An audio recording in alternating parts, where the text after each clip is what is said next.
Have you ever been with a man you truly admire? You tell him he's brilliant, handsome, kind.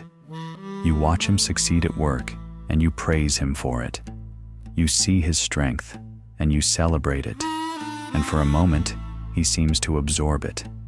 He smiles, stands a little taller, and you feel that warm glow of connection. You think, he heard me, he feels seen. But then, the next morning, or maybe even just a few hours later, the confidence is gone. The glow has faded.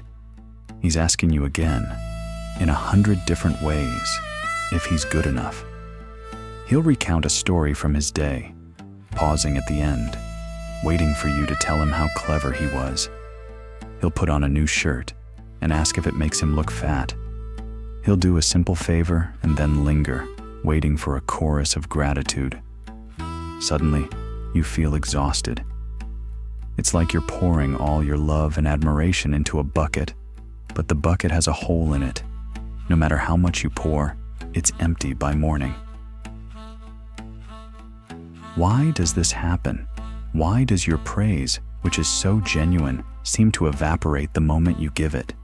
This is the paradox of the man who needs constant validation. It's not just simple insecurity. It's a deep structural problem in how he sees himself, and it manifests in a few distinct, often frustrating patterns. Let's start with the first and most common type, the genius.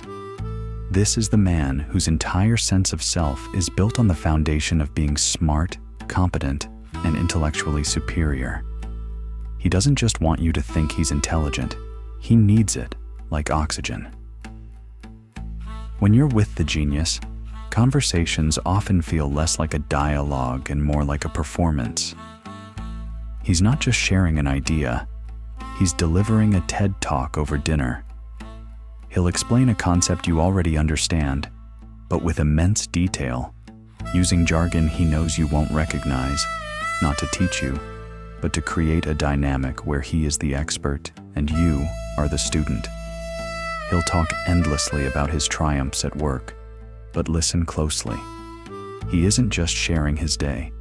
He's presenting evidence for his brilliance and waiting for your verdict.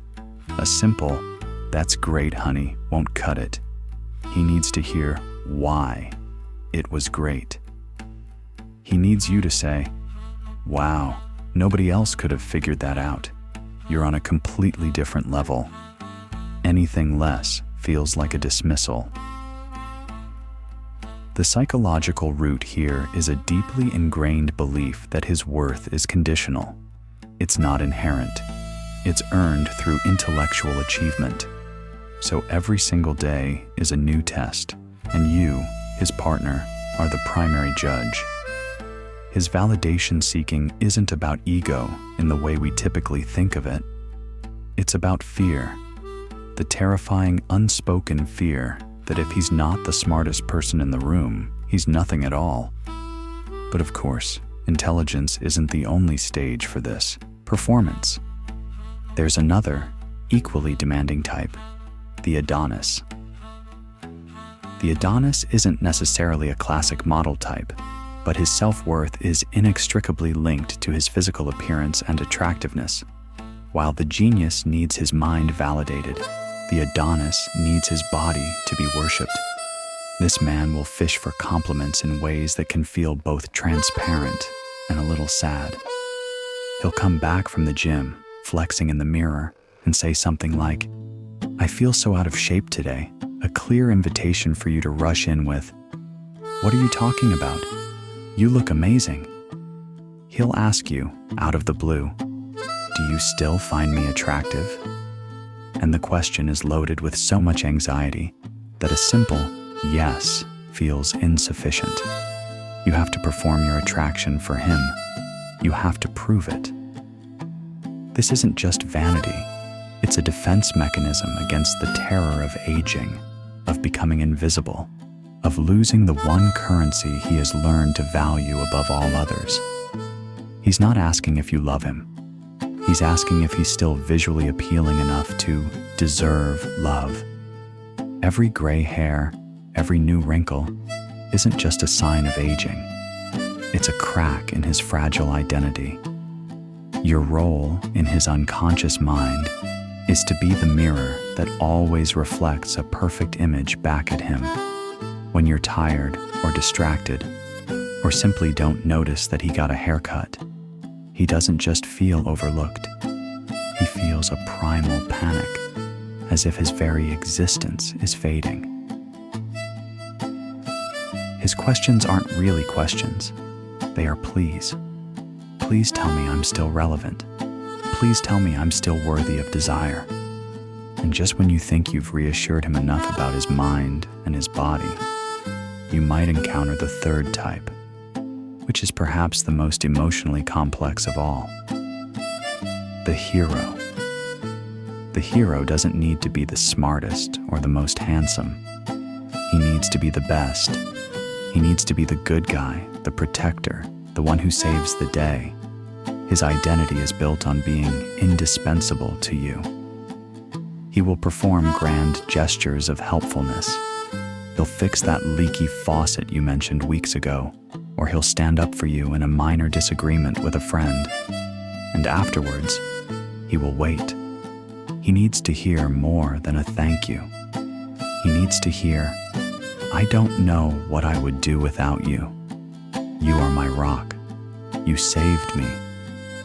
His need for validation is framed in the language of morality and importance. He wants to be seen as fundamentally good and essential to your survival. The hidden test here is in your dependency. If you solve a problem on your own, he might not feel happy for you. He might feel obsolete. He might even get subtly resentful if you don't need him enough. Why? Because if he is not your hero, then what is he? His validation comes from being your solution. Deep down, he's not driven by genuine altruism, but by a desperate need to prove his worth through his utility in your life. The genius, the Adonis, the hero. These aren't separate men, but different masks worn by the same core insecurity. Often, a man will wear all three at different times. These behaviors, these endless little tests, are all symptoms of that same leaky bucket. You can pour in all the praise in the world, but it will never be enough to fill him up, because the source of the leak isn't external. It comes from somewhere much, much deeper inside. So where does that leak come from? Why is the bucket always empty? The answer, almost always, is found not in the man he is today, but in the boy he once was. The foundation of his self-worth was built with faulty materials, leading to one of two deep, defining childhood wounds. The first path creates what we can call the empty well. This is the man who grew up with a critical, emotionally distant, or physically absent father.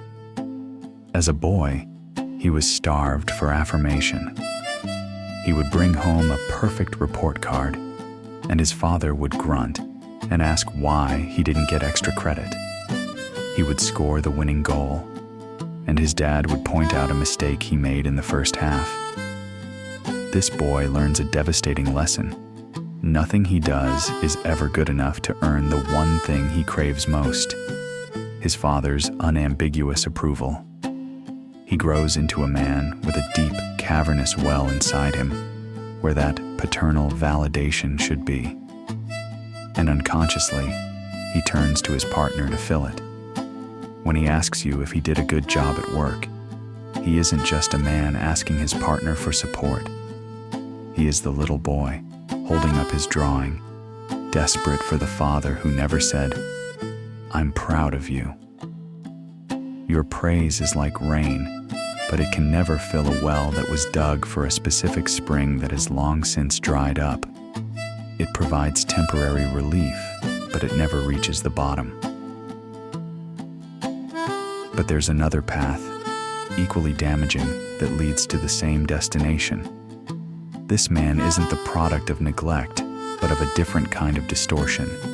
He is the fragile prince. This is the boy who was placed on a pedestal, usually by an overly doting mother who made him the center of her world. He was told he was a genius, that he was special, that he was more handsome and clever than all the other children. His identity wasn't built on his actions or his character, but on a constant stream of external praise. He didn't learn to feel good about himself from the inside out. He learned that his value was a reflection in his mother's adoring eyes. The problem is, when he grows up and leaves home, the adoring audience of one disappears. The applause stops. The silence is terrifying. So what does he do? He seeks a new primary admirer. He needs a partner who will continue the performance, who will keep telling him he's special. His need for compliments about his looks or his intelligence isn't just vanity. It's a desperate attempt to shore up an identity that feels fraudulent without a constant chorus of affirmation. He's not seeking love. He's seeking an audience. Both the boy with the empty well and the fragile prince end up in the same place. They learn to outsource their self-worth. Think about it like this. A person with a healthy sense of self has an internal thermostat. When they experience a failure or a rejection, the temperature in the room drops. But they have the internal capacity to adjust the dial, to self-soothe, to remind themselves of their inherent value, and bring the temperature back to a comfortable level. The man who needs constant validation has a broken thermostat. Or more accurately, he never learned how to use it himself. So he hands the controls to you.